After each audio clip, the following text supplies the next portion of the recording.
नवी मुंबई व परिसरात घरफोडी व मालमत्तेविषयक गुन्ह्यामध्ये सहभागी असलेला अट्टल गुन्हेगार मोहम्मद दिलशान मेहमूद हसन हा बाळापूरमध्ये रात्री फिरत असल्याची माहिती बाळापूरचे पोलीस निरीक्षक गजानन शेडके यांना मिळाली। त्यांनी गस्तीवर असलेल्या PSI जयसिंग पाटील यांना सदर माहिती दिल्यानंतर त्यांनी शोध घेतला असता नमूद गुन्हेगाराच्या हालचाली संशयास्पद आढळून आल्या। नंतर त्याला ताब्यात घेऊन त्याच्याबद्दल अधिक माहिती घेतली असता त्याच्यावर दिनांक 11 जुलै रोजी सोनाराला मारहाण करून त्याच्याकडून दागिने असलेली बॅग लुटल्याचा गंभीर गुन्हा नोंद असल्याची माहिती मिळाली। तसेच नवी मुंबई येथे सुद्धा त्याने बरेच मालमत्ते विषयक गुन्हे केले असल्याची माहिती मिळाली। ह्याबाबत नवी मुंबईच्या NRI पोलीस स्टेशनमध्ये त्याच्या विरुद्ध गुन्हे सुद्धा दाखल आहेत। घरफोडी व लूटमार करणारा अट्टल गुन्हेगार बाळापूर पोलिसांनी जेरबंद करण्यात यश प्राप्त केले आहे।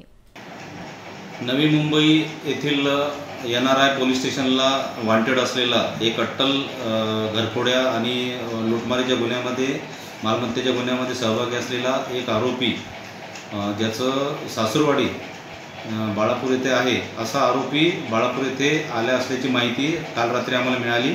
आम्ही गस्तीवर असलेले PSI जयसिंग पाटील आणि पथकाला या माहितीच्या अनुषंगाने शोध घेण्यास सांगितले असता त्यांना एक इसम ज्याचं नाव मोहम्मद दिलशान मेहमूद हुसेन हा संशयास्पद स्थितीत आढळून आल्याने त्याला ताब्यात घेतलं।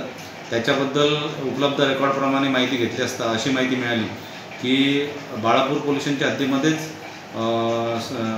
2015मध्ये 11/7/2015मध्ये कानेरी गवळी जवळ NS6 वर एक लूटमारीची घटना घडली होती। एका सोनाराला लुटून त्याचे सोन्या चांदीची दागिने असलेली बॅग जवळपास 5.5 लाखाची मुद्देमाल ह्या मोहम्मद दिलशान आणि त्याच्या 2 साथीदारांनी लुटून नेले होते।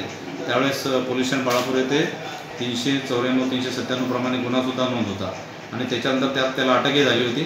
त्यानंतर तो नवी मुंबई आणि त्या परिसरामध्ये गेला आणि तिथे वेगवेगळ्या मालमत्तेच्या गुन्ह्यामध्ये तो सहभागी असल्याचा संशय आहे आणि NRI पोलीस स्टेशनला त्याच्याविरुद्ध 2 गुन्हेसुद्धा दाखल आहेत। त्यातल्या एका गुन्ह्यामध्ये तो त्यांना वॉन्टेड होता आणि त्यासाठी आम्ही त्याची ही पार्श्वभूमी लक्षात घेता त्याला ताब्यात घेतलेलं आहे। कायदेशीर कारवाई त्याच्यावर केलेली आहे आणि नवी मुंबई पोलिसांना आमची चौकशी झाल्यानंतर नवी मुंबई पोलिसांना आम्ही तो ताब्यात देणार आहोत। VC न्यूज करता बाळापूर येथून कुशल भगत यांचा वृत्तांत।